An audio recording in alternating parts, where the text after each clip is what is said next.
There are some people in the world who say that writing stories or composing music or dancing sparkly dances is easy for them. Nothing interferes with their ability to create. While I celebrate their creative freedom, a little part of me wants to punch those motherfuckers in the teeth. I sing this song for you guys and for all the rest of us. Help me out, y'all. We'll sing back up. You have a story to tell, a novel you keep in a drawer. Old sock drawer. You have a painting to paint, but you're lazy like an old French whore. Je suis whore.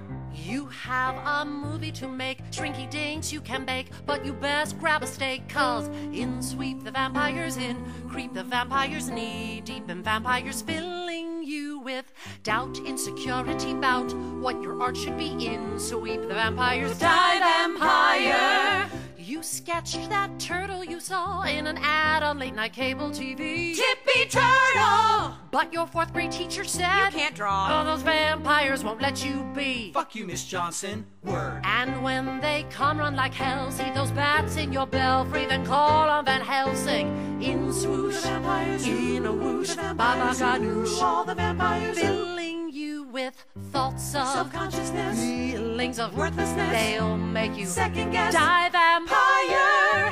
There are so many vampires, inside, outside, and nationwide. It helps to recognize them with this vampire hunting guide. Listen closely.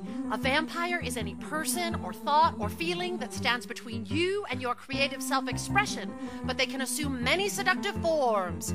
Here's a few of them. Tell us, Susan! First up are your pygmy vampires. They'll swarm around your head like gnats and say things like, Your teeth need whitening. You went to state school? You sound weird. Shakespeare. Sondheim. And Sedaris. did it before you and better than you. Or they might say that you cannot sing good enough to be in a musical. Or they might say, Who your song's derivative?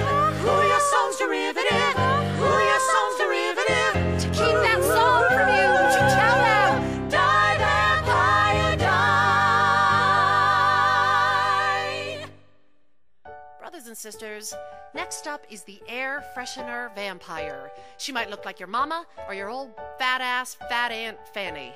If she smells something unpleasant in what you're creating, she'll urge you to it with some pine fresh smell-em-ups. The air freshener vampire doesn't want you to write about Bad language. Blood. Or blowjobs. She wants you to clean it up and clean it out, which will leave your work toothless, gutless, and crotchless. But you'll be left with 2 tight paragraphs on kittens that your grandma would be so proud of. You look at that air freshener vampire and her fat old fucking face, and you say, Morte vampire morte.